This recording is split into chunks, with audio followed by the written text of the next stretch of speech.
voir pourquoi le peuple d'Israël a changé de voie, et aussi pourquoi son être intérieur a changé.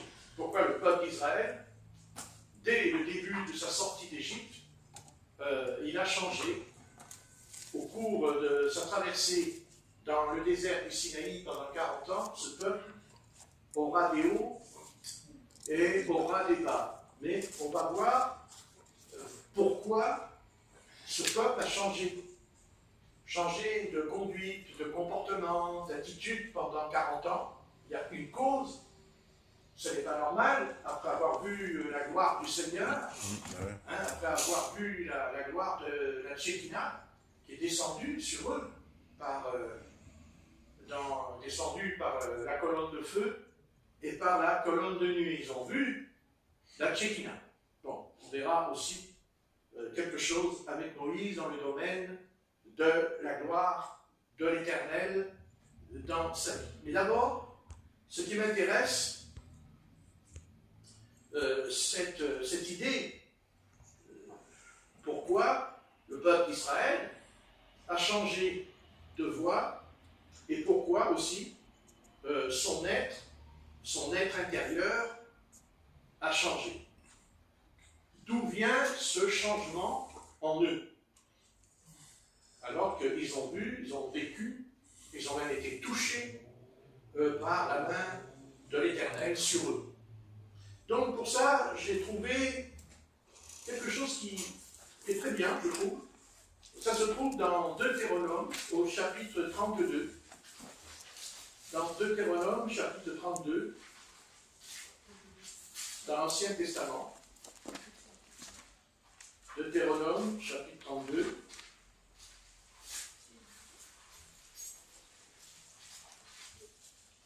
Et on lira à partir du verset 17 à 20. Deutéronome, chapitre 32, et on lira à partir du verset 17 à 20.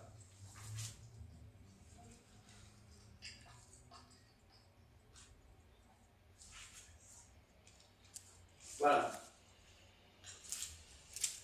Ils ont sacrifié à des idoles qui ne sont pas Dieu, à des dieux qu'ils ne connaissent point.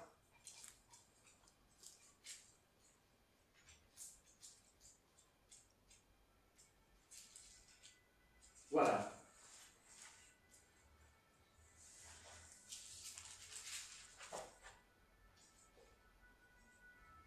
Donc ici, que la cause du changement qui s'est produit en eux, c'est parce qu'il y avait en eux un péché très grave, qui s'appelle l'idolâtrie. L'idolâtrie. Il dit, ils ont sacrifié à des idoles qui ne sont pas Dieu. Vous voyez? À des dieux qu'ils ne connaissent point, nouveaux venus depuis peu, et que vos pères n'avaient pas craint. Tu as abandonné le rocher qui t'a fait naître, et tu as oublié le Dieu qui t'a engendré.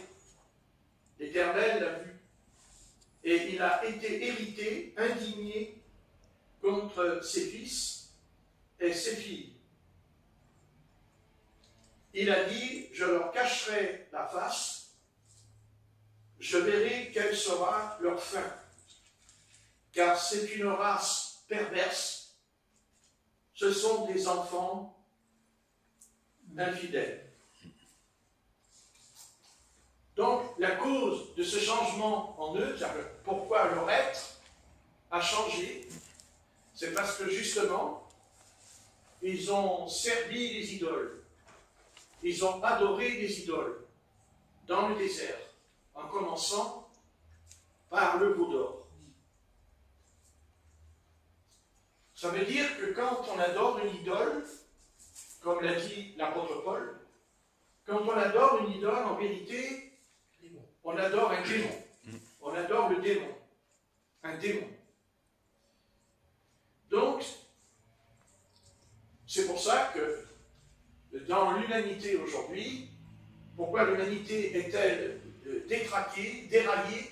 Pourquoi tous ces comportements violents, tout ça? Pourquoi même le peuple de Dieu a beaucoup changé depuis quelques années? C'est parce que, automatiquement, c'est parce que on adore des idoles. Bien sûr, aujourd'hui, nos idoles, ce n'est pas le bois, ce n'est pas une statue, c'est pas ça tellement qu'il y a maintenant. Mais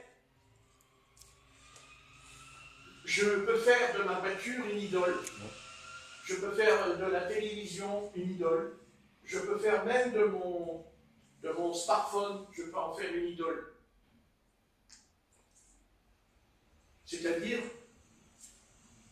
je ne peux pas vivre, je ne peux pas m'en passer. Je suis obligé de me mettre à genoux, non pas corporellement, mais dans mes pensées, dans ma volonté personnelle. Je suis prisonnier, je suis lié justement par des objets matériels.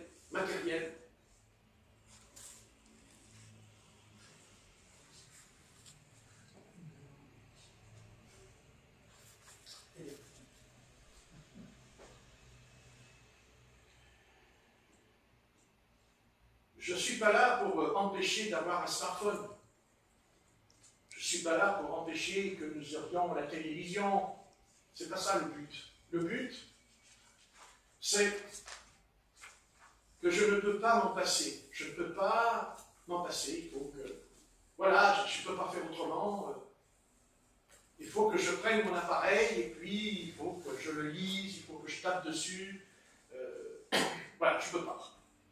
À tel point même que les gens le font dans le passage coûté, ils le font dans la rue, ils le font dans le métro. Voilà, les gens sont aujourd'hui, il y a un problème.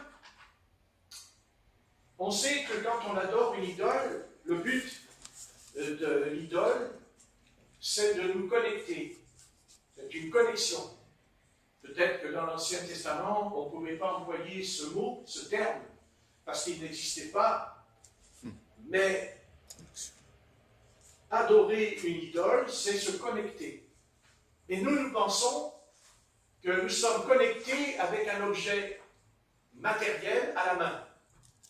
Mais la parole du Seigneur nous met en garde. Car il faut savoir avec qui je suis connecté. Qu'est-ce qu'il y a derrière la connexion? Connecté, ça veut dire un contact. Et ce contact, eh bien, dans l'Ancien Testament, l'idole était comparable aux démons, qui sont d'ailleurs d'aucune utilité. Parce que je suis convaincu qu'autrefois, nous n'avions pas tous ces objets dans la main. Je veux dire, on a vécu pendant des années sans qu'on ait besoin, sans cesse. Il faut faire attention de ce que ce ne soit pas une idole. Notre portable, notre smartphone, notre télévision, notre voiture et notre argent aussi. Ce qui est important, c'est que le but de la connexion, c'est de toute façon nous éloigner de Dieu. C'est pas de nous couper avec Dieu, mais de nous éloigner de lui. De nous éloigner de lui. Voyez? Voyez? Et tu as oublié le Dieu qui t'a engendré. Voyez? Tu as oublié.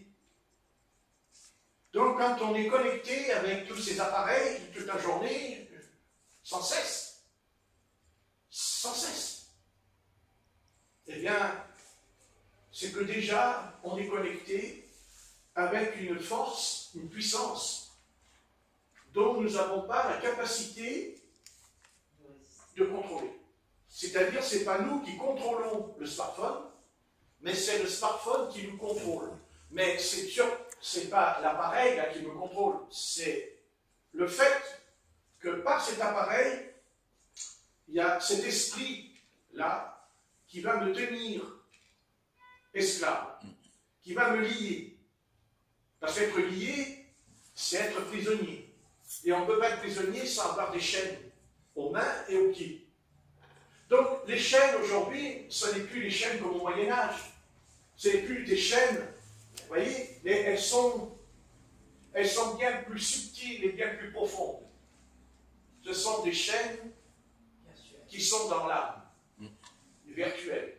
C'est bien ça aussi. Vous voyez, c'est invisible, en fait. Mais nous sommes prisonniers. Parce que quand on traverse le passage flouté et qu'on est là avec le smartphone à la main, ils sont en train d'écrire, genre tous les jours. Vous voyez, et la voiture elle klaxonne, mais ils n'entendent même pas le klaxon. Donc, s'ils n'entendent pas le klaxon, c'est qu'il y a une connexion. C'est-à-dire qu'ils ne sont plus connectés avec la société, ils ne sont plus connectés avec les gens qui les entourent. Vous voyez, ils ne sont plus connectés avec la réalité, mais ils sont dans une autre réalité. Et cette réalité-là, elle vient, bien sûr qu'il ne faut pas tomber dans l'extrême. On sait très bien que tout ce qui vient de l'extrémisme, tout ce qui est extrême, est dangereux. Donc je ne suis pas un extrémiste. Je ne suis pas là en disant il ne faut pas qu'on ait un smartphone, il ne faut pas qu'on ait... Non, non, c'est pas ça mon enseignement. Mon enseignement, c'est que je suis effaré, je suis très choqué même. Ouais. Je n'arrive pas à comprendre. Quand je monte dans le tramway, ils sont tous avec l'appareil à la main. Tous les enfants, les personnes âgées, comme s'il y avait, comme un troupeau, comme le troupeau de Panurge. Voyez, ils sont tous, il y en a qu'un qui n'est pas connecté, c'est moi. D'ailleurs, il me regarde. Il me regarde. Il doit se dire d'où vient cet oiseau. Il doit être malade, et il doit y avoir un problème quelque part chez lui. Non, mais c'est sûr qu'il le pense en me voyant. Vous voyez, voilà, je ne suis pas normal, moi. Vous voyez, ben, écoutez, moi, je me trouve vraiment heureux sans ça. Ah oui. Voilà. Maintenant, je n'ai pas dit que j'en ai pas besoin. Je n'ai pas dit ça. Bien sûr que ça peut être utile, et c'est utile. Mais il faut arrêter avec ça sans cesse. C'est une drogue. C'est une drogue. C'est vraiment quelque chose. C'est le péché qui a commencé, ce péché-là, je suis sûr, a commencé au XXe siècle. Il a commencé d'abord par Internet. C'est étonnant, parce qu'on n'avait pas Internet. D'ailleurs, quand on sait ce qui se passe avec Internet aujourd'hui, avec tous les réseaux sociaux, enfin, autrefois, pour aller sur un réseau, il fallait avoir Internet. Donc, il fallait acheter quand même le PC, il fallait acheter un écran, il fallait le mettre dans le bureau, ça prenait de la place, et ça tombait souvent en panne. Mais aujourd'hui, nous n'avons plus besoin. Nous avons cet appareil-là dans la main, même plus petit que le mien, vous voyez, et sans cesse, car le téléphone portable, il est utile pour téléphoner, pour entendre la personne dans l'oreille. Car avant, il fallait trouver une cabine de téléphone. Vous voyez, c'est pas pareil. On l'avait à la maison. Et on se levait, et puis les enfants n'avaient pas le droit de prendre le téléphone. On n'avait pas le droit. On n'avait pas le droit de décrocher le combiné, sauf si nos parents nous le disaient de le faire. Mais jamais on se permettait. Quand on avait des copains et des copines, on n'avait pas le droit de téléphoner comme ça à nos copains et à nos copines. C'était interdit par nos parents. Et ils avaient raison. Parce qu'aujourd'hui, on voit ce que ça donne. Parce que le 3/4 de la violence qui se déploie dans notre pays, ça vient aussi des réseaux. C'est-à-dire que le jeune homme, la jeune fille qui est au téléphone, que si elle est possédée par un démon, vous aussi, vous allez être possédé. Parce qu'il y a un contact, il y a une connexion avec la personne. Vous voyez? Et c'est pour ça que vous avez des jeunes filles, des jeunes hommes qui sont très bien. Mais à un moment donné, quand ils rentrent dans ce cercle vicieux avec ça à la main, ils sont métamorphosés, ils sont changés. Alors on se pose la question en se disant pourquoi notre société a changé? Pourquoi notre société s'est complètement métamorphosée? Quelles sont les causes de ce changement dans le comportement? Parce que ce qui est important, ce qui fonde une nation, ce qui fonde un peuple, ce qui va fonder une communauté, c'est le comportement, c'est sa conduite. Et la conduite va être déterminée par le contact. Donc si nous avons un contact avec Dieu, nous avons un contact avec l'Esprit de Dieu, automatiquement nous allons avoir la paix, la joie, le bonheur, et même si ça ne va pas, on va être délivré. Parce que notre contact, vous voyez, c'est pas tout de se mettre en prière le matin. C'est pas tout de prier le soir avant de dormir. C'est pas tout. C'est pas tout que... ça suffit pas de venir ici pour écouter le pasteur. C'est pas ça. Ce qui est important, c'est le contact. Et Dieu ne vous demande pas d'avoir un contact avec un homme. Il vous demande d'avoir un contact avec le Seigneur qui est dans l'homme, avec l'Esprit de Seigneur qui est en lui. Mais vous aussi, vous avez reçu l'Esprit du Seigneur. Mais il y a des degrés. Il y a des degrés. C'est-à-dire que quand on a un contact avec le Seigneur, là, automatiquement, Dieu nous a donné le moyen d'avoir le contact avec lui. Ce contact, était d'abord réservé dans l'Ancien Testament que les prophètes, que les rois et que les prêtres. Il n'y a qu'eux qui avaient contact avec l'Éternel. Parce qu'ils avaient reçu l'onction qui les mettait en contact, c'est-à-dire le contact comme maintenant. Vous voyez, il y a un contact, parce qu'il y a de l'énergie. On ne peut pas faire la volonté du Seigneur. On ne peut pas être heureux. On ne peut pas être joyeux. On ne peut pas, si, dans notre vie privée d'abord, nous n'avons pas ce contact personnel avec le Seigneur Jésus-Christ. C'est ça. C'est avoir un moment, pas seulement un moment pour prier à haute voix, c'est que Dieu veut qu'on persévère dans la prière parce qu'il nous entend. Et il ne va pas se contenter de nous écouter pendant un siècle, mais Dieu, son but, c'est de rentrer en contact avec nous. Et ce n'est pas le siècle dans lequel on se trouve que ça va en dépendre. D'abord, l'apôtre Paul le dit, ne vous conformez pas au siècle présent, mais soyez transformés dans votre intelligence. Amen. Ça ne sert à rien.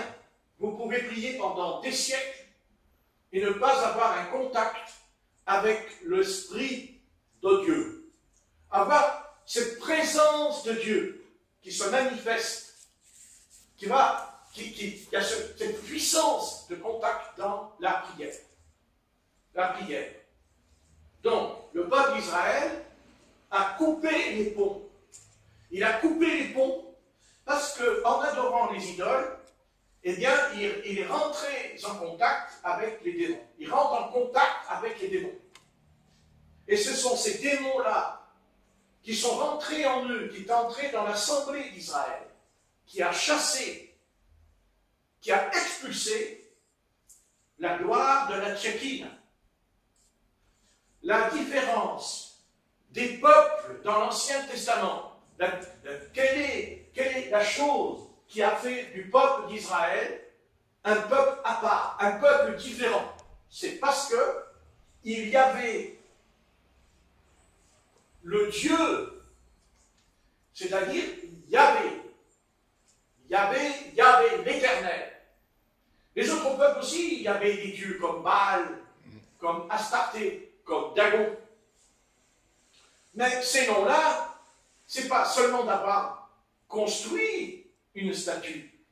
Ils adoraient un démon. Et ils étaient en contact avec le démon. Et ces démons-là les a métamorphosés, les a changés. C'est-à-dire les a éloignés des commandements, les a éloignés de l'ordonnance, les a éloignés surtout du contact avec l'Éternel.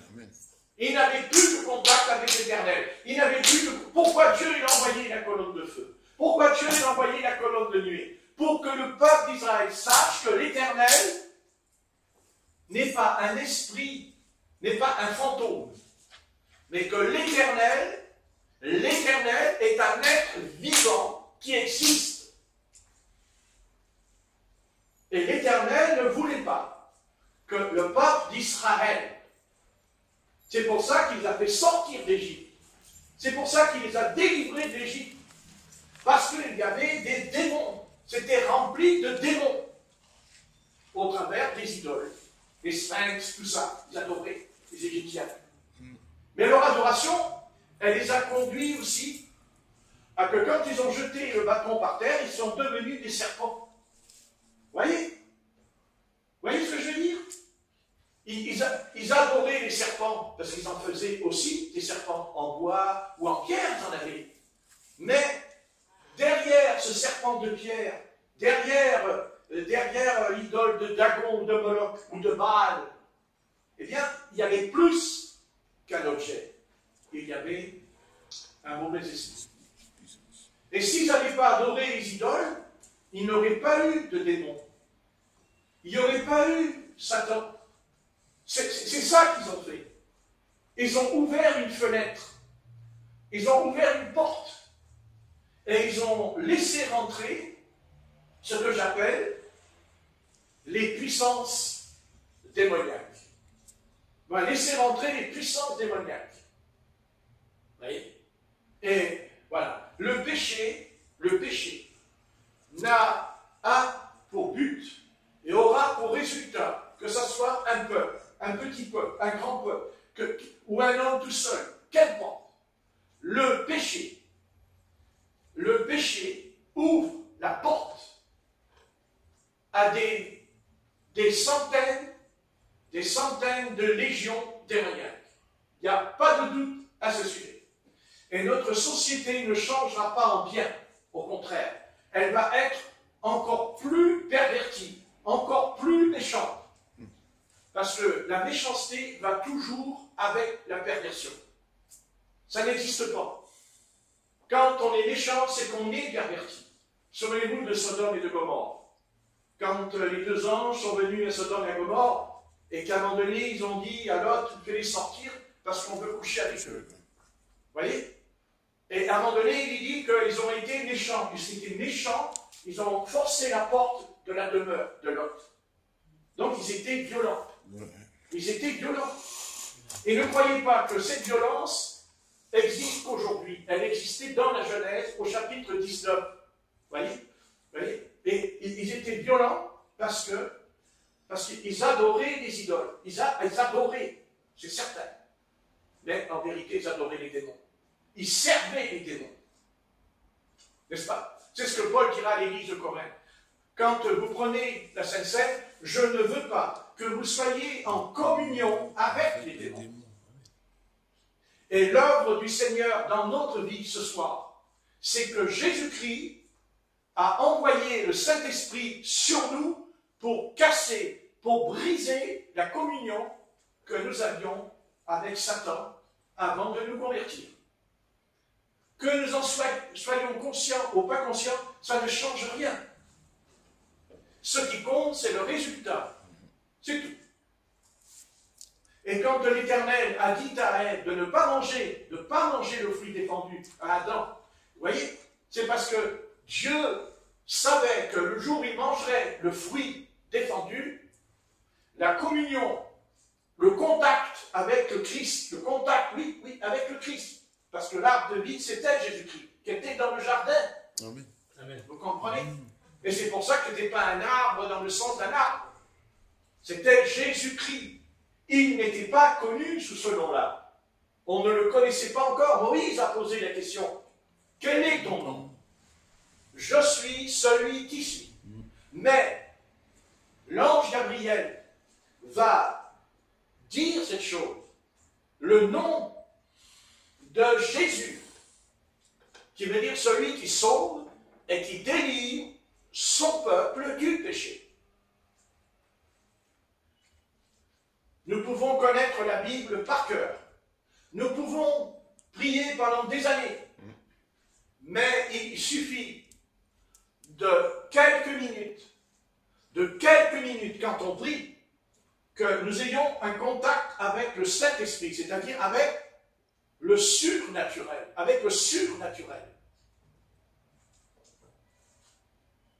La chair qui est en nous, la chair, ne veut pas du surnaturel.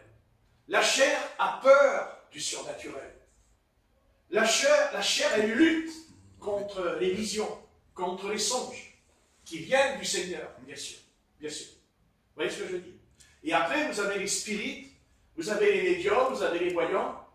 Eux, ils ont un contact, parce qu'ils ont un démon, parce qu'ils sont un démon en eux, qui les met en contact avec leur père. Avec leur père. Car les démons ont un père. Ils ont un père qui s'appelle Satan, le diable. Et ils obéissent à leur père. Autrement, si un démon tente de désobéir à Satan, Satan lui met une raclée énorme sur lui. Et il va obéir. C'est pour ça qu'il y a des autorités. Les principautés, les puissances, les autorités. Le royaume de Satan, loin de croire qu'il y aurait un désordre dans le royaume de Satan. Jésus lui-même l'a dit aux pharisiens, quand on dit tu as un démon, tu as le prince des démons, Belzébuth, en toi. Et Jésus répondra, si Satan chasse Satan, son royaume est divisé.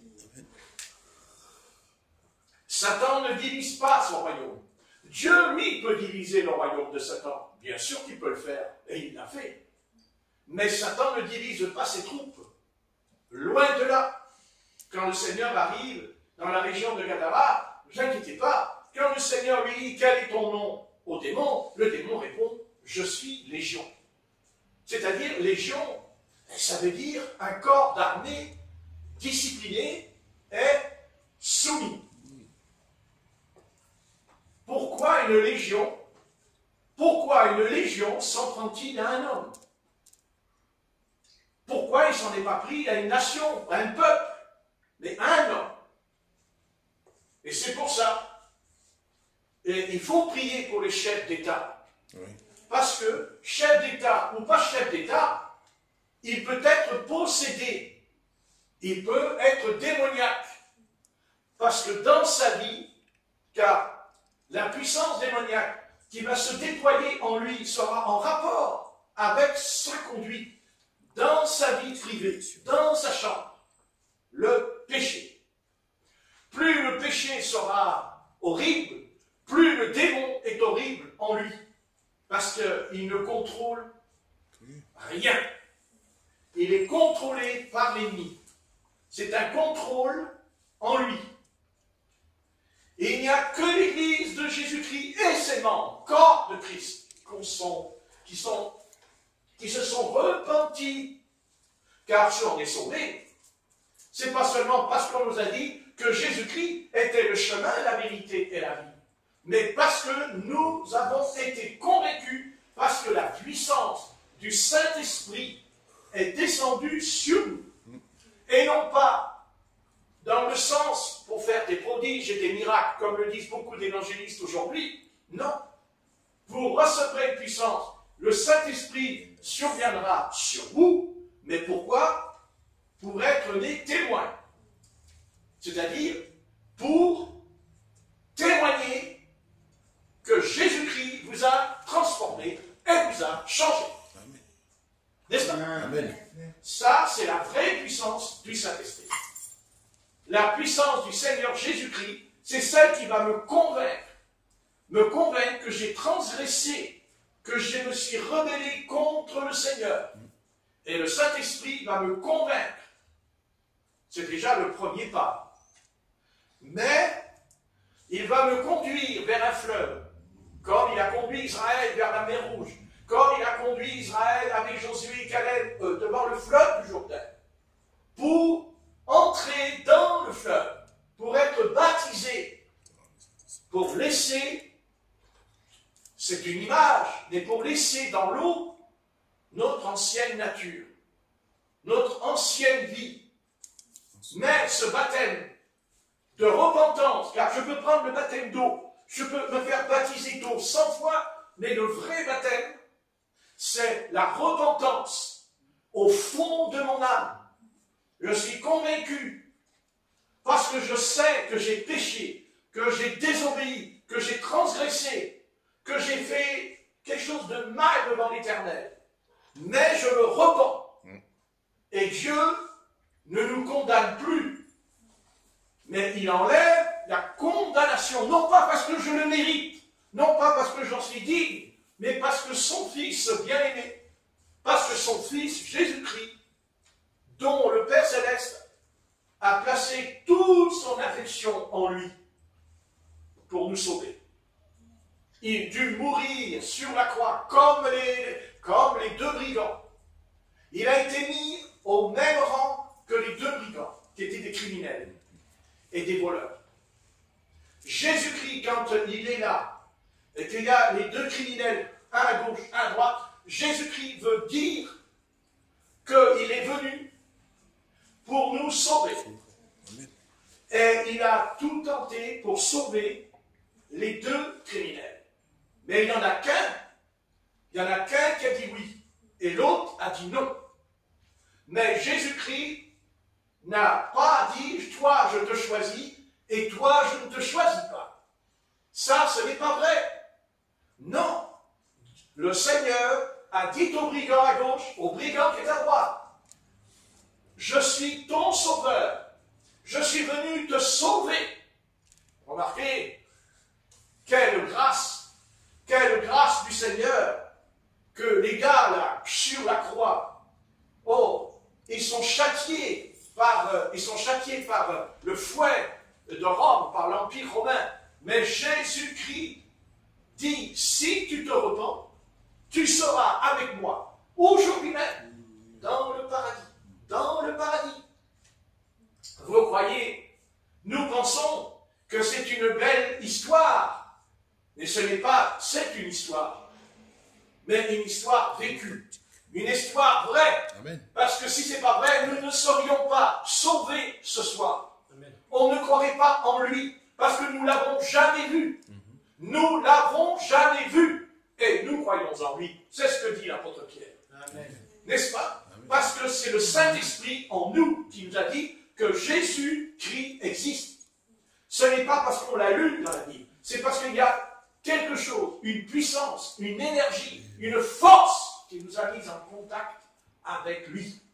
Avec lui, sans qu'on l'ait vu. Les âmes, dans l'Évangile, ont vu le Seigneur Jésus. Les apôtres ont mangé avec lui, ont dormi avec lui. Ils ont fait de la barque avec lui. Pas nous. Pas nous. Et pourtant, nous croyons en lui. Expliquez-moi, comment pouvons-nous croire en quelqu'un que nous n'avons jamais vu? On l'a simplement lu dans la Bible. N'est-ce pas? Mais on ne l'a jamais vu. Pourquoi? Parce qu'il est ressuscité des morts. Parce qu'il est vivant. Parce qu'il a dit, ô mort, où est ton aiguillon? Ô mort, où est ta victoire? Vous voyez ce que je veux dire? Le salaire du péché, c'est la mort. Vous voyez? Le péché, la mort. Mais le don gratuit, c'est la vie éternelle en Jésus-Christ.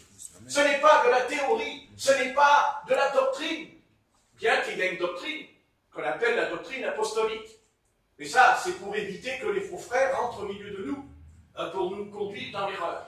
Mais la question, ce soir, est-ce que nous sommes en contact avec Dieu? Est-ce que ce matin, quand je me suis levé, je me suis mis en prière, je n'ai pas seulement fait une prière, mais j'ai attendu de Dieu cette visitation, cette chaleur de Dieu, ce contact avec Dieu. Et aussi, il peut aussi nous parler et nous pouvons l'entendre. Comment? Comment je vais entendre Dieu? Oui, tu l'entendras parfaitement. Parce que quand Dieu fait retentir sa voix, c'est parce que son but qui se poursuit en nous, c'est ce qu'il fait dans Ésaïe, chapitre 6. Quand le Seigneur déploie la puissance au travers de sa sainteté, parce que la vraie puissance de Dieu, c'est aussi un déploiement de sainteté. La sainteté, dans Ésaïe chapitre 6, la sainteté, à tel point que même les séraphins se couvrent de ciselle. La sainteté. Oui. L'Éternel est saint. Vous dites, je ne connais pas Dieu, parce que vous ne voulez pas être saint. Parce que vous ne voulez pas marcher dans la sainteté, dans la pureté. Non, c'est pas vrai. Non. Le contraire de la sainteté, c'est l'impureté. Impur. Et Ésaïe dira, j'habite au milieu des lèvres qui sont impures. Et il a dit, mes lèvres sont impures. Et j'ai vu le roi, le Seigneur. Il a dit, oh, bien-aimé, ce que Ésaïe a vécu, eh bien, nous le vivrons. Parce qu'il viendra nous chercher. Il viendra. Point à la ligne. Amen. Et j'en ai rien à faire que j'entends à gauche, à droite, des doctrines, des explications. Oui. Ça ne m'intéresse pas. Oui. Le Seigneur viendra. Amen. Mais pour qu'il vienne, il faut qu'il trouve en nous les éléments. Il trouve en nous cette chose. Le peuple d'Israël a changé parce qu'il adorait la cause du changement. Et d'ailleurs, qu'est-ce qui conduira l'humanité au chaos? Qu'est-ce qui va amener la colère de l'Éternel? Qu'est-ce qui fait que la colère de Dieu a déjà commencé à tel point que même les hommes courront et s'enfermeront dans les cavernes de la terre et diront, cachez-nous de la colère de l'agneau, parce que c'est le péché. Le péché. Et c'est exactement, c'est ce qui va se passer. Parce que la Bible nous dit que, vous savez, dans l'Apocalypse, il y a la colère de l'Éternel. Contre qui? Contre quoi? Eh bien, il y a la colère de l'Éternel contre l'eau. Contre l'eau, contre le soleil, contre la lune. Vous avez qu'à lire les 7 sceaux. Dieu frappe l'eau, la terre, la lune et les habitants de la terre. Et les habitants de la terre. Je vais sauter quelque chose. Puisque Dieu me conduit dans mon cœur à parler des habitants de la terre, nous savons ce qui va se passer dans l'Apocalypse. Il va se passer quelque chose d'unique.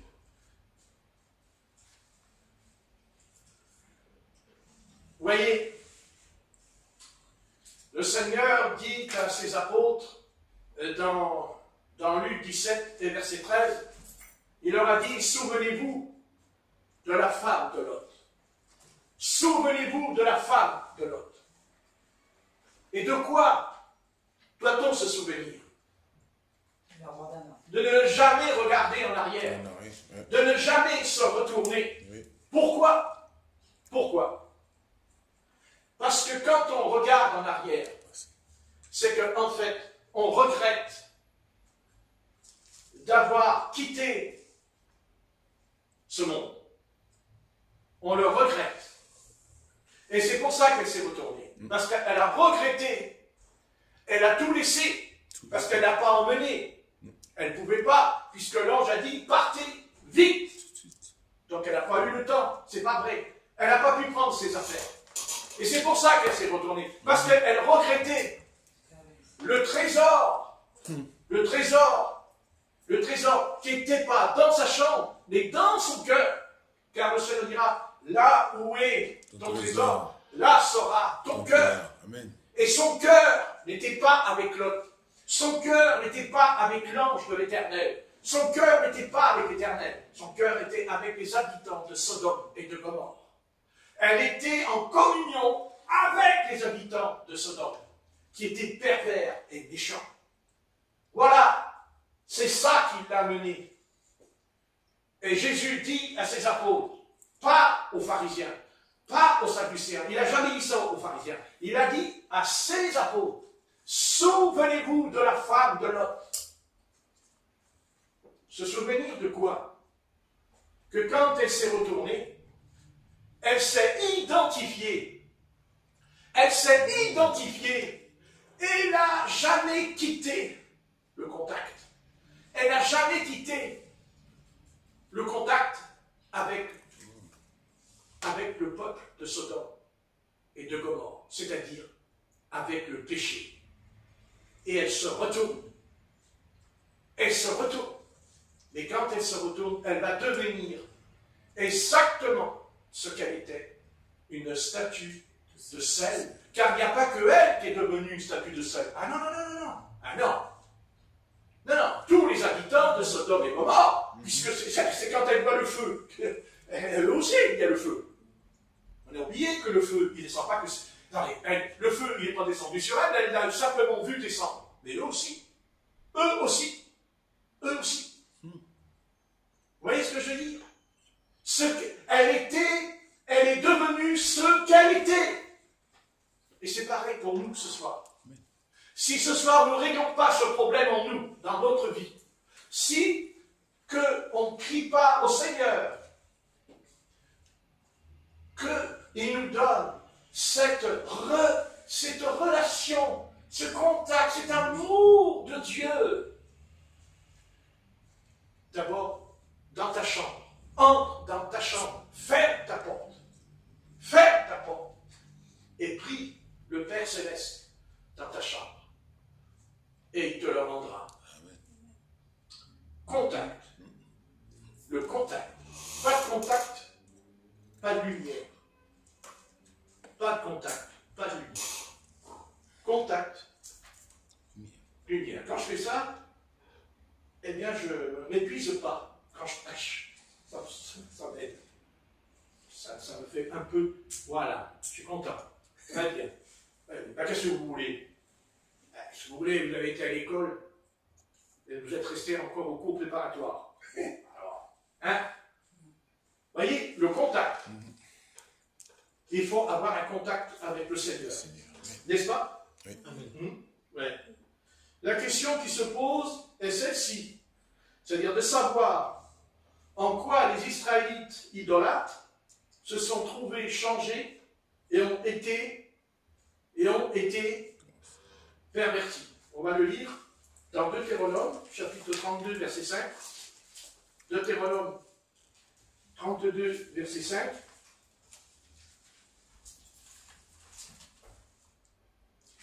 Voyez, ils se sont corrompus.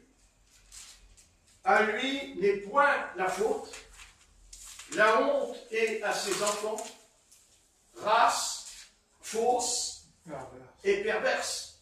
Voyez? Voyez? Voilà, c'est ça qui les a changés, c'est ça qui les a transformés, c'est ça qui a fait qu'ils ont été changés de l'intérieur.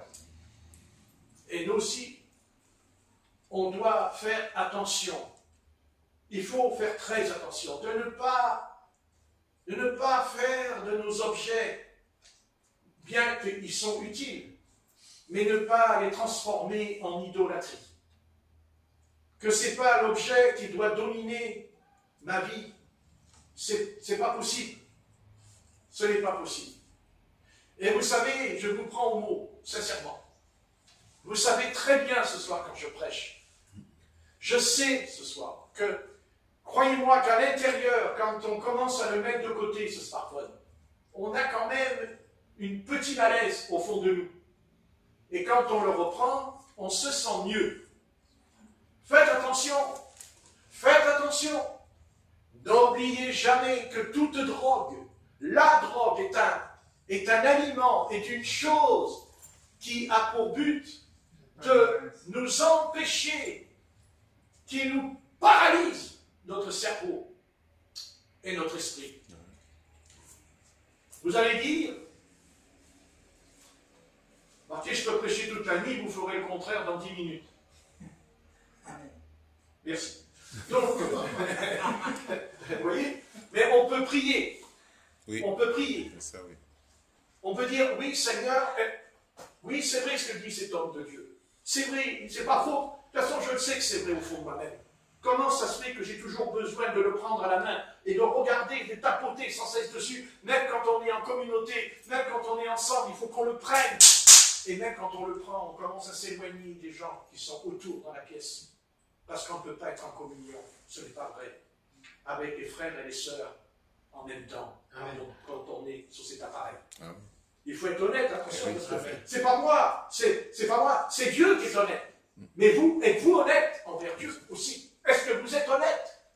Est-ce que vous ne faites pas comme les enfants d'Israël? Vous savez, si vous avez un contact avec le Saint-Esprit, eh bien, croyez-moi que votre smartphone, vous l'aurez. Mais alors, franchement, ça vous passera par-dessus la tête. Parce que vous ne serez plus lié, prisonnier, mais libre. Maintenant, il est utile. Évidemment. Bien sûr. Mais tout m'est utile, mais tout ne m'est pas permis, dit l'apôtre Paul. Donc, il faut savoir faire très attention. Vous savez, c'est pareil avec une voiture. Qu'est-ce que vous croyez?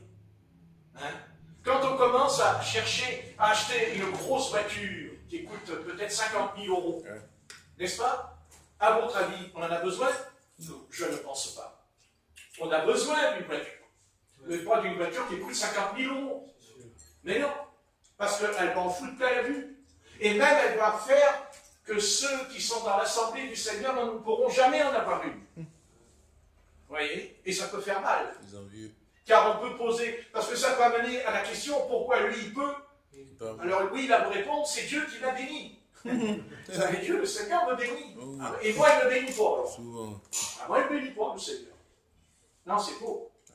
Ce n'est pas la bénédiction qui dépend de ça. Non. Non, non, pas du tout. Maintenant, Dieu peut nous bénir si, par exemple, on a besoin d'une voiture et qu'on n'a pas l'argent pour l'acheter. Et là, Dieu vous donne l'argent. Par un miracle, c'est Dieu qui vous l'achète. Au travers de quelqu'un. Oui, ça, c'est une bénédiction. Ça, là, on en veut tous les jours. Hein. Comme ça, on achète un grand garage. Hein. Voilà. Enfin, sur les spirituels, quand il y aura des chrétiens qui viendront, on dira, bah, tiens, je vais te donner une voiture dans mon garage. J'en ai une 50aine. Ah, comment t'as fait? Ah, bah. Tiens. On n'en a pas besoin. Non. On a besoin d'une voiture. Mais il y a voiture et voiture. Il y a voiture pour frimer. Oui. Pour montrer que voilà, quand tu montes dedans, là, ça crée une sorte de personnage dedans. Parce que la voiture, elle forme le personnage. Ou elle le déforme. Aussi, la voiture. Eh oui, bien sûr. Bien sûr. On peut acheter une montre, mais on n'est pas obligé d'acheter une montre en or. Comme j'ai vu des pasteurs, puisque je le vois, les pasteurs sur YouTube, ils ont des montres en or. Ça se voit, des bagues en or sur les doigts. Je suis étonné que le Christ a dit par la bouche de Paul, dépouillez-vous. Dépouillez-vous. Ah bah oui, mais c'est quand même, dépouillez-vous, dépouillez-vous. Ah oui, ouais, Marquez. Je pourrais leur dire, écoutez, pasteur, avec toutes tes bagues là, en or sur tes doigts quand tu prêches, ben écoute, puisque tu ne peux pas les enlever, je vais carrément te couper les mains. Ça, tu prêcheras sans les mains. Et au moins, tu prêcheras bien la Bible, parce qu'il n'y aura plus tes mains avec des bagues qui montrera, comme dit l'apôtre Jacques, que quand le pauvre y rentre, tu lui dis, va t'asseoir au fond de la salle, et toi, le riche, assieds-toi ici, devant moi. Ah ouais. Bien sûr, bien sûr. Vous savez, ça s'appelle un esprit de mondanité. Et c'est de cela que tu es malade. la femme de Lot. Elle était mondaine. Voilà, elle était mondaine. Elle n'a jamais abandonné ses bijoux. Oh, elle les a peut-être enlevés, mais elle les a mis dans son tiroir. Elle les a mis au fond de son tiroir. Parce qu'elle se dit, ouh, je ne vais pas jeter les bijoux. Ah non, je ne vais pas les jeter. Jamais de la vie que je vais jeter les bijoux. Ouais. Mais l'Éternel dit à Israël, les petites souris là, que tu as mis dans ton sac en or, il faut les jeter dans le fleuve. Ah non, non. Ah ouais, mais un jour, ça fait un veau d'or. Parce que le veau d'or, il ne s'est pas fait tout seul. Il s'est fait avec des souris. C'est écrit dans l'Exode. Donc, une souris, une souris, une souris, une souris. Mais on sait ce que c'est qu'une souris. Hein? La souris, quand elle entre, vous ne la voyez pas. Elle ne fait pas de bruit. Non. La souris. Mais il n'y a que la présence du Seigneur qui chasse les souris. Amen. C'est-à-dire chasse les démons. Les démons. Les démons, car souvenez-vous que le Seigneur a dit à ses disciples qu'il leur a donné tout pouvoir sur les scorpions et sur les serpents. Il n'a pas dit le démon. Il a dit le serpent et les scorpions. Mais on a compris que c'était les démons, nous. On a bien compris. Mais pourquoi il a dit des serpents? Pourquoi il a dit des scorpions? C'est parce que le scorpion, quand il vous pique, vous mourrez. Amen. Quand le serpent, il vous pique, vous mourrez. Le Seigneur, il n'a pas dit, je vous donne le pouvoir sur une vache. Je vous donne tout pouvoir sur un lapin. Je vous donne tout pouvoir sur une brebis. Non, il a dit, je vous donne tout pouvoir sur le scorpion et sur le serpent. Amen. Jésus-Christ ne parle pas en l'air. Il montre à ses disciples, ok, vous chassez les démons, c'est bien, mais faites bien attention, que les démons, c'est des scorpions et c'est des serpents. Ça veut dire par là que si vous ne marchez pas dans la sainteté, si vous ne marchez pas dans la sanctification, il va vous piquer. Il va vous envoyer la petite piqûre. Et c'est ce qui se passera. C'est ce qui se passera. Puisque quelques instants plus tard, eh bien, ils quittent le Seigneur parce qu'ils le quittent. Hein? À cause de cette parole qui les a terrifiés d'ailleurs. Celui qui ne mangera pas ma chair et qui ne boira pas mon sang n'a pas la vie éternelle. Vous voyez tout de suite. Et ils pensaient que Jésus était un cannibale. Ben, bien sûr. Manger ma chair, c'est un cannibale si tu me manges. Et il y en a, ça existe encore, hein, ne croyez pas. Ça existe encore, les cannibales, dans la jungle. Il y en a. Oui, il y en a aujourd'hui encore, bien sûr. Ben oui. Ils mangent le corps des hommes. Et le Seigneur, il dit, celui qui boira pas, il dit, mon sang, bois mon sang, alors que dans la loi de Moïse, c'est interdit de boire du sang. Et Jésus, il dit, celui qui boira mon sang. Oh, alors déjà qu'il disait qu'il était possédé par Belzébuth, alors là, les 70 disciples, ils ont dit, c'est fini, on s'en va. Hein. C'est ce qu'ils ont fait. Oui, c'est parti. Et d'ailleurs, même le Christ dira à l'apôtre Pierre, et vous ne partez pas? Et vous ne partez pas? Ah non, on ne part pas. Non, on ne part pas. Ben oui, qu'est-ce que vous voulez? On va tomber dans la prédestination, là. Hein? S'ils ne partent pas, c'est pas eux-mêmes. Hein? Ouais. Hein? C'est pas vrai. L'apôtre Pierre, quand le Christ il pose la question et qu'il dit, que dit-on que je suis? L'apôtre Pierre, il dit, moi je sais, tu es le Christ. Le Seigneur, il dit, calme-toi, parce que c'est pas le sang et la chair qui t'ont révélé. Et c'est mon Père qui est dans les cieux, qui t'a révélé qui je suis. Et sur cette révélation, je bâtirai mon église. Sur cette révélation, je bâtis l'église. Alors, je vais être clair. Donc, faisons attention. Voilà, faisons attention de ne pas laisser faire très attention. On peut aussi faire attention quand on mange. Ben oui. On peut manger, mais il y a manger et manger. Ben ouais. Parce que on peut manger, mais ce que Dieu... Je vous l'ai dit tout à l'heure. Il ne faut jamais être extrémiste. Il ne faut jamais tomber dans les extrêmes. D'ailleurs, s'il n'y avait pas les extrêmes ce soir, il n'y aurait pas tout ça non plus. Tout à fait. Vous voyez ce que je dis? Oui. Il faut faire attention, les extrêmes. Vous voyez? Les extrêmes, c'est un peu comme la peur ne nous éloigne pas du danger. C'est ça les extrêmes. Parce qu'on a peur, mais ça ne nous éloigne pas du danger. Voilà. Donc, il faut faire attention. On peut bien manger, on peut bien boire, mais si on fait un excès de table, le Christ, c'est le Christ qui l'a dit, que nous ne serons pas enlevés. Dans Luc, c'est écrit. On ne sera pas enlevés. Vous voyez? Voilà. Moi, j'avais rien à faire ce que pensent les hommes. Oui. Moi, ce qui m'intéresse, c'est ce que pense mon Seigneur Jésus. Moi, je m'en fous, les gens qui disent. Moi, ce qui m'intéresse, c'est ce que le Seigneur a dit. Mais je ne veux pas me contenter de ce que le Seigneur a dit. Je veux rentrer en contact avec ce qu'il a dit. C'est-à-dire avec sa parole, avec son esprit dedans. Parce que c'est bon. Parce que Dieu est bon. Amen. Et tout ce que Dieu fait est bon. Amen. Et c'est écrit dans la Genèse. Et Dieu trouva que c'était bon. Voilà, c'est ça. Dieu, c'est bon. Et quand c'est pas Dieu, ce n'est pas bon. Et si c'est pas bon, c'est que c'est mauvais. Voilà. Et qu'est-ce qui est mauvais? Ben, le poison. Le poison, c'est un aliment, mais il peut me tuer. Eh oui. Eh oui. Je peux manger une banane, c'est bon. Mais si je mets le poison dans la banane, elle me tue. C'est pas la banane qui me tue en vérité, c'est le poison. Eh oui. Voyez. Et les enfants d'Israël, ils adoraient l'Éternel, parce qu'il n'est pas dit qu'ils n'adoraient pas l'Éternel. Ah non. Ils adoraient le Dieu. Ils l'adoraient. Mais il y avait en eux un mélange. C'est-à-dire qu'ils tournaient leur esprit vers l'Éternel, parce que Dieu est esprit, et qu'ils ont vu Dieu par la colonne de feu. La colonne de nuée, c'était Yahvé qui est descendu, c'est Yahvé qui était devant eux. Moïse, il a vu Yahvé devant lui. Il l'a vu, mais dans le buisson. Parce que Dieu s'est caché, Dieu s'est voilé dans le buisson pour pas que Moïse meure. Pour pas qu'il meure.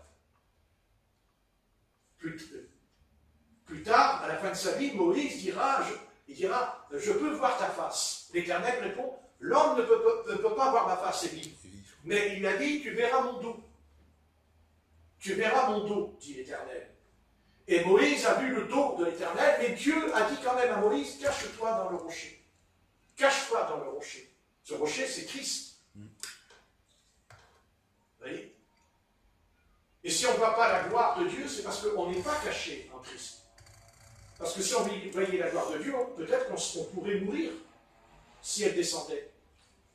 Parce qu'on n'est pas caché en Christ. Parce que c'est toujours le moi, c'est toujours le moi, c'est toujours notre nature qui se met en avant. Et ce que Dieu attend, c'est que je disparaisse. Il faut que je disparaisse. Pas disparaître dans le sens que je vais quitter la terre, mais il faut que ce moi disparaisse. Pour que Christ apparaisse. Amen. C'est ça, la bonne nouvelle. La bonne nouvelle, c'est pas simplement de croire en Christ. La bonne nouvelle, c'est que Christ a crucifié ce moi, a crucifié cette nature que nous avons, qui est perverse, corrompue. Et il a fallu que cette nature soit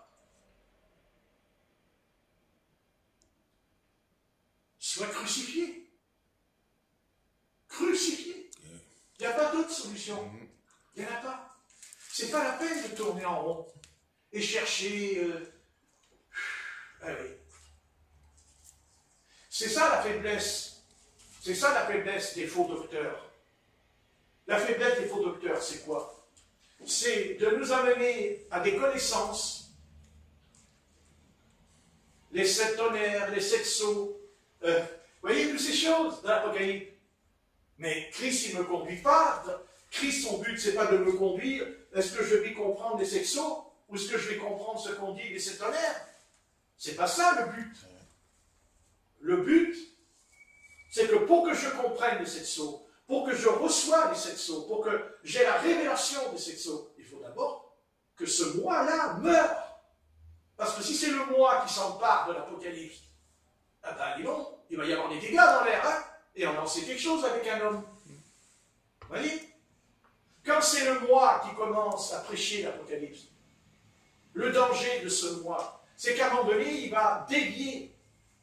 Et comment je sais qu'il a dévié? Parce qu'il dira quelque chose, je suis le messager, je suis le prophète, je suis le chef, je suis le leader. Et ça y est, la chute, elle est là. La dégringolade, elle ne va pas tarder. Parce que moi, et non pas Christ. Mais moi, je ne peux pas me crucifier. Et puis on ne veut pas. Attendez, quand j'entends des croyants me dire « Ah oui, oui, je vais être crucifié !» Bon, bah écoute, viens, on va aller à Golgotha, là. Je vais te mettre sur la croix, on verra bien ce que ça fait, les coups dans les mains et dans les pieds. Ah bah non, moi je suis crucifié, comme a dit Stéphanie, virtuel. Mais seulement la crucifixion dans la Bible, elle n'est pas virtuelle. Parce que Jésus-Christ, quand il est crucifié, il a un corps. Il a un corps, des bras, des mains, des jambes, des yeux. Bah oui. Et qu'il a crié. Mon Dieu, pourquoi m'as-tu abandonné? Voilà, ça c'est ça. C'est ça. Voilà. Et nous, c'est pareil. Voilà. La mort du Christ en nous, c'est qu'à un moment donné, notre âme, elle va dire au Seigneur, pourquoi m'as-tu abandonné? On va dire, mais il ne faut pas me dire ça. Oui, mais justement, c'est quand on expérimente dans sa vie, par l'épreuve, par la maladie, par la souffrance. Et la question, elle vient en nous. Pourquoi m'as-tu abandonné? C'est là que le Seigneur a été crucifié. C'est là que Jésus-Christ crucifié. Pas seulement dans sa chair, mais sur le plan moral, il est crucifié sur... C'est une crucifixion terrible en lui, l'abandon. L'abandon. Vous voyez? C'est ce que dit ta foi. C'est ce que dit l'humanité. Dieu nous a abandonnés. Ben oui. Ben oui. Marquez, ça les arrange un peu aussi. Hein. Parce que si Dieu les a abandonnés, ils ont qu'à le chercher aussi. Et peut-être qu'ils vont le retrouver. Il est où ton Dieu? Il est où ton Dieu? Oui. Oui.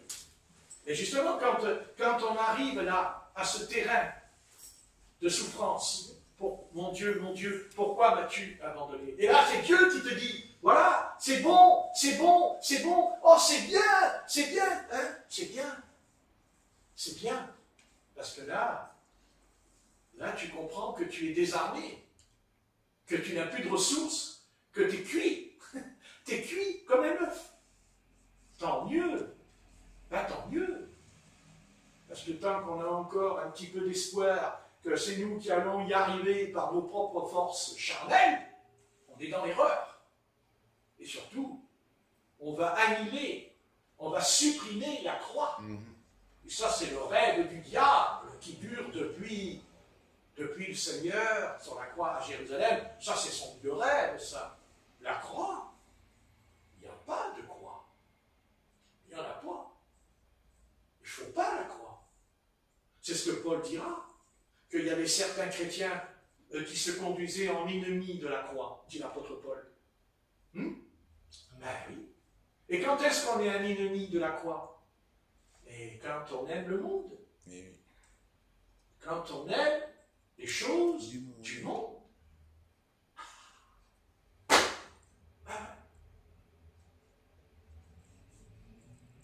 Bien sûr que pendant des siècles, il n'est pas dit que les chrétiens n'ont pas aimé le monde. Mais pas à ce degré. Pas à ce degré. Parce qu'il n'y avait pas le péché comme ce soir, le même. Il y avait le péché, mais pas comme ça.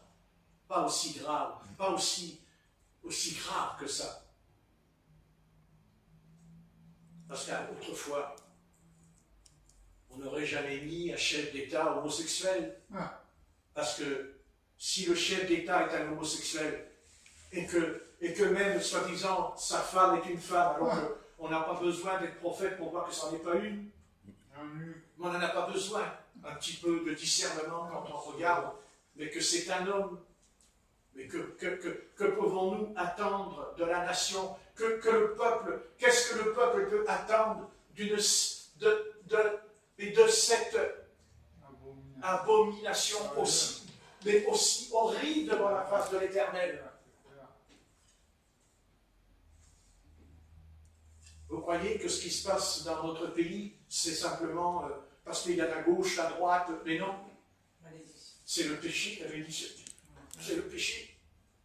Bien sûr que les présidents, bien sûr, le président Jacques Chirac aussi, il allait dans le péché. Il aimait beaucoup les femmes. C'est aussi le péché. Mais il n'allait pas coucher avec les hommes. C'était un homme. Voilà, c'est un homme. Homme avec femme, femme avec homme. N'est-ce pas? Amen.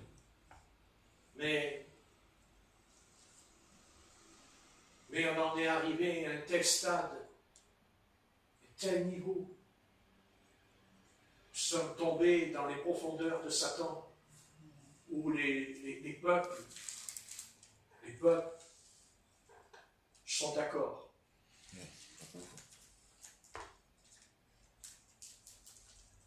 Comment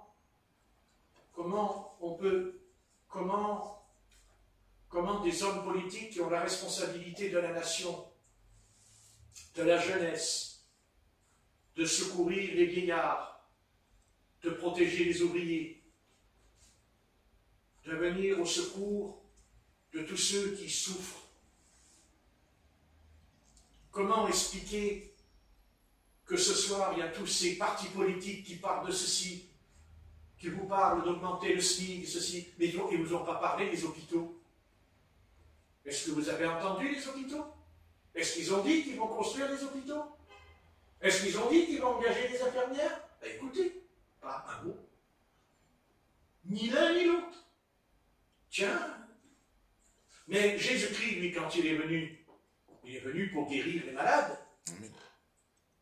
Il est venu pour secourir les pauvres. Jésus-Christ. N'est-ce pas? Vous avez entendu? Est-ce que vous avez entendu qu'ils ont parlé des hôpitaux? Non. Pas un mot des hôpitaux. Pas un mot sur les gens qui dorment dans le couloir sur une civière à 90 ans et qui meurent tout seuls, abandonnés de leur famille, dans le couloir, sans pouvoir dire au revoir à leurs petits-enfants avant de partir. Ça, ils n'en ont pas parlé de ça. Ils n'en parleront pas ce soir. Mais par contre, ils vont descendre dans la rue, ils vont tout casser, tout briser. Mais le Seigneur, lui, qu'est-ce qu'il a dit dans Ésaïe?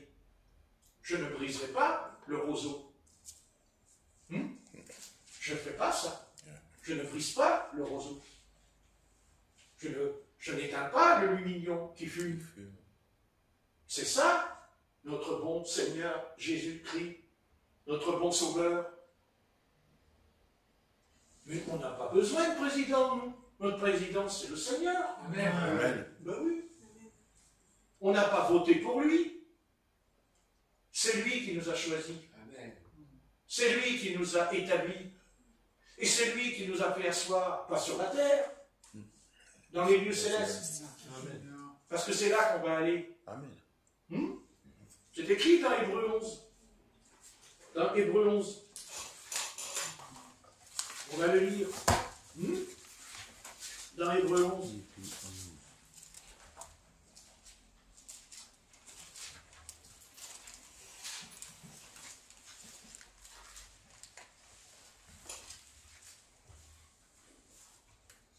Verset 13.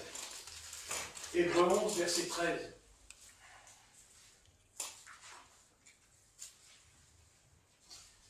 Hébreux 11, verset 13. C'est dans la foi qu'ils sont tous morts, sans avoir obtenu les choses promises.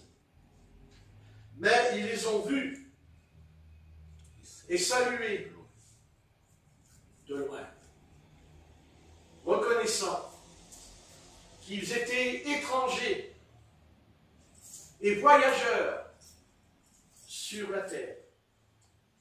Ceux qui parlent ainsi montrent qu'ils cherchent une patrie. une patrie, s'ils avaient eu en vue celle d'où ils étaient sortis, ils auraient eu le temps d'y retourner. Mais maintenant, ils en désirent une meilleure, c'est-à-dire une céleste.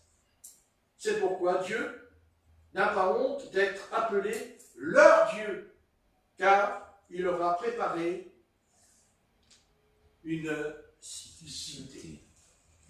Voilà, Amen. voilà la plus grande espérance ce soir en nous. Nous sommes pèlerins, nous sommes des pèlerins, nous sommes en voyage. Voilà, mais on va partir. Mais on ne part pas dans le vide, on ne part pas dans le hasard. Quand Dieu dit à Abraham, quitte ton pays et va-t'en. Et je te conduirai dans un pays où coule le lait et le miel. Mais Abraham ne savait pas dans quel pays. Abraham ne savait pas qu'il allait en Canaan. C'est l'ange de l'Éternel qui a conduit. C'est l'ange qui a conduit Abraham. C'est lui, il a conduit Abraham vers le pays de Canaan. Dieu dit à Abraham, tu quittes ton pays. C'est-à-dire, tu quittes le monde. Tu quittes ce monde. Non pas que nous, on ne quitte pas le monde, mais on quitte les plaisirs du monde. Amen. On quitte les plaisirs du monde. Sors, Abraham. Va-t'en, Abraham. Va-t'en, Israël. Va-t'en. Sors du milieu d'elle. Sors de Babylone. Va-t'en. Mais quand Dieu dit de partir, il ne nous envoie pas dans le vide. Dieu ne va pas nous conduire dans le néant. Dieu a un bon pays. Dieu a un endroit. Et notre pays, à nous, ce n'est pas la terre sainte comme Israël. La terre promise, c'est pour Israël, mais nous, notre pays, c'est pas ça. Notre pays, il est céleste. Notre pays, il est dans l'au-delà. Notre pays, dans l'éternité. Parce que nous soyons perdus ou pas perdus, de toute façon, on vit éternellement. On pense que quand on est perdu, on ne vit pas éternellement. Ça serait trop bien, ça serait bien comme ça. Non. Quand on est perdu, on a la vie. Mais on n'a pas la vie éternelle. C'est-à-dire, quand on dit on n'a pas la vie éternelle, c'est-à-dire qu'on n'a pas la vie du Seigneur, qui est la vie, la paix, la joie, le bonheur, la paix. La paix. Amen. Amen.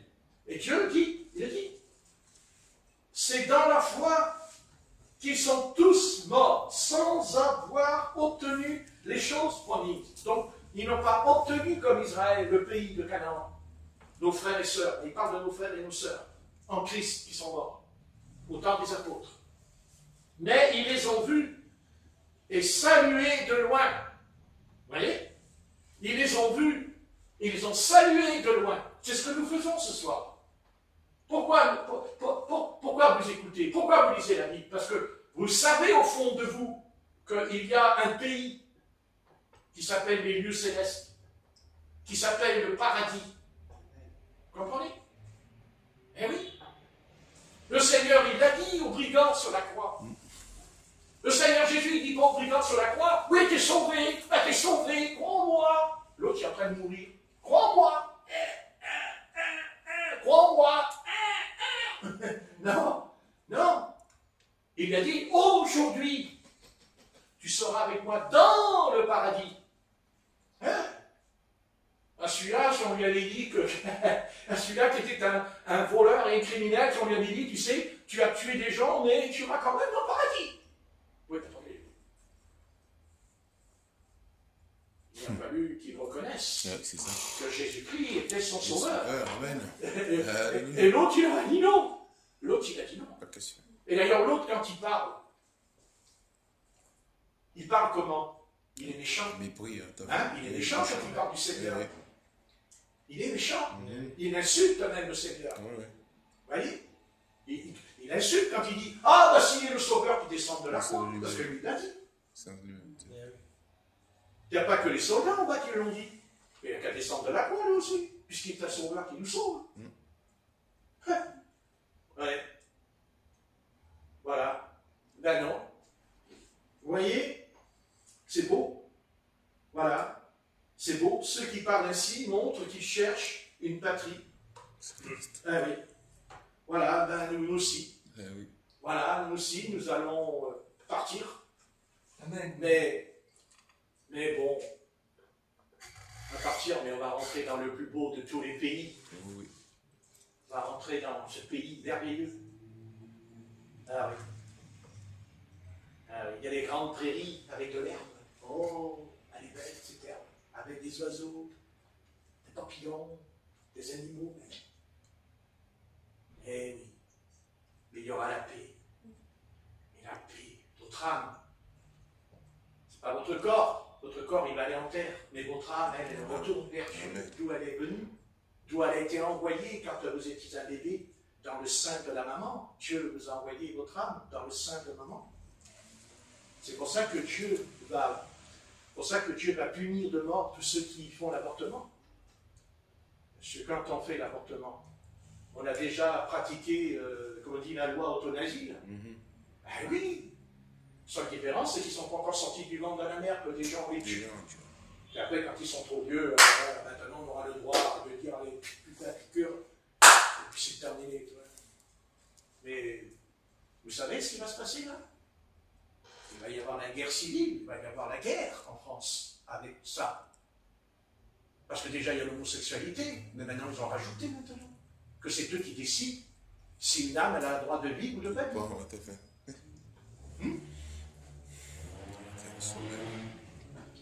Voyez? Mais pourquoi Dieu permet ça? Mais parce qu'il y a l'Apocalypse.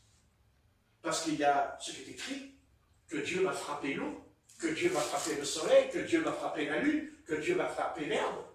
Eh oui, et il va frapper les habitants de la terre, comme il a frappé la femme de Lot, qui est devenue une statue de sel. Et le Seigneur nous met en garde en nous disant, souviens-toi de la femme de Lot. Et le Seigneur l'a dit à la fin de son message prophétique. Il le dit à la fin, quand il a annoncé qu'il y aura des guerres, des bruits de guerre, des pestes, tout ça. Ça, il le dit en dernier. Souviens-toi. Parce qu'on a la mémoire courte. Hein? Mais Dieu nous a donné un don. Tout le monde a le don. La mémoire. Le souvenir. Et Dieu veut qu'on lise la Bible pour entretenir la mémoire. Amen. La Bible, c'est quoi? La Bible, elle nous parle du passé. Elle nous parle du présent et de l'avenir. Et Dieu a mis la mémoire en nous. Les animaux n'ont pas de mémoire. Ils ont un instinct. Mais pas la mémoire. Dieu a mis en nous la mémoire. On est capable de se rappeler que ce soir, on ne va pas manger. Pardon. N'est-ce pas? Vous voyez? Et l'apôtre Paul dit, quand vous prenez la Sainte Seine, il dit, faites ceci en mémoire de moi. Et si on n'oublie pas, et pour ne pas oublier, il faut lire la Bible tous les jours. Oui, tout à fait. C'est en la lisant que notre mémoire va mûrir, elle va se développer, notre mémoire. Et que même on n'a même plus besoin de lire les versets. On va les citer sans lire les versets. Pourquoi? Parce qu'on les a lus d'abord, mais on les a introduits dans notre mémoire. Et la mémoire va être pure, notre mémoire va être saine. Et les démons ne pourront jamais rentrer. Ils ne rentreront pas, parce que Dieu a fait de notre mémoire une forteresse. Parce que quand on construit une cité, on met une forteresse autour, pour protéger avec des murs. Quand Dieu bâtit Jérusalem, quand il dit Jérusalem sera la cité de Sion, mais la Bible dit que David a d'abord construit les murailles autour. Voyez? Les murailles. Les murailles, c'est nos pensées. Nos pensées. Il faut faire attention à nos pensées. Et c'est pour ça qu'on doit se faire violence. Quand on n'a pas envie de prier, il faut être violent. Il faut dire non, j'ai pas envie, mais c'est rien, non, j'ai pas envie, mais je viens en prière. M'en fous, me bon prière. Voilà, je rentre dans ma chambre, et je prie. Et puis un jour, sans que vous allez vous y attendre, Il y a le Seigneur qui va rentrer dans la chambre. Je ne vous raconte pas, je l'ai vécu. Moi, je l'ai vécu, d'accord, ok. Moi, je ne vous raconte pas, je l'ai vécu, je sais ce que c'est. Attendez, d'accord, je sais ce que c'est. Je suis passé par là. Et rentré, tombé par terre, carrément. Je ne pouvais plus me relever. Et la joie énorme. Oh, c'était énorme. Oh, c'était énorme. Énorme. Mais vous savez que rien que par la joie, savez-vous que vous pouvez être guéri. Et que par la tristesse, vous pouvez tomber malade. N'est-ce pas? Oui, amen. C'est vrai. Oui. C'est pour ça que Jésus a dit soyez toujours joyeux. Eh oui. Et le diable, il ne veut pas. Il ne veut pas. Satan ne veut pas que vous soyez joyeux. Et là, il va y avoir la guerre civile. Bien sûr qu'il va y avoir la guerre dans ce pays. Pas seulement la guerre là-bas à l'étranger. La guerre, elle a commencé d'abord chez nous. Elle n'a pas commencé ce soir. Ça fait un moment qu'il y a la guerre chez nous. Il y a un moment qu'on brûle les voitures, qu'on détruit ça. Mais gardez votre sang-froid. Il y aura beaucoup de problèmes qui vont venir dans les jours qui viennent. La nourriture, l'argent, ça va être... Vous savez, ça va être compliqué. Hein? Quand je vous ai dit l'autre jour qu'il y aurait un krach boursier, eh bien, vous n'avez pas vu que la bourse, elle descend. Ça fait 2 jours qu'ils en parlent, mais pas beaucoup. Pas beaucoup. Mais oui, ils ne veulent pas en parler beaucoup. Vous voyez, ça ne va pas aller. Mais le Seigneur éternel est vivant. Alléluia. Amen. Il a donné de l'eau dans le désert à Israël, il a donné du pain, il a même envoyé la viande, et à Élie, les corbeaux ont donné de la viande. Dieu sait ce qu'il fera. Mais attention, il faut que nous soyons fidèles. Il faut s'accrocher dans les bons et dans les mauvais jours avec lui. Pour dire, Seigneur, tu sais, je suis faible, mais Seigneur, je t'aime. Je ne suis pas terrible, mais je t'aime, Seigneur, tu sais. Mais je sais bien que je te dise, moi. Je dis une chose, le lendemain, je fais le contraire. C'est pas vrai. Hein? Oui, c'est vrai. Voilà, mais je t'aime quand même. Et le Seigneur, il dit, mais moi aussi, je t'aime. Eh oui, je vous aime. Bah, bien sûr qu'il nous aime. On n'en serait pas là, autrement. Amen. Le Seigneur, il sait toutes choses. Voilà. Bon, on va arrêter parce qu'il est 6h30. Attendez 2 minutes, je vais prier. S'il vous plaît. Non, mais attendez.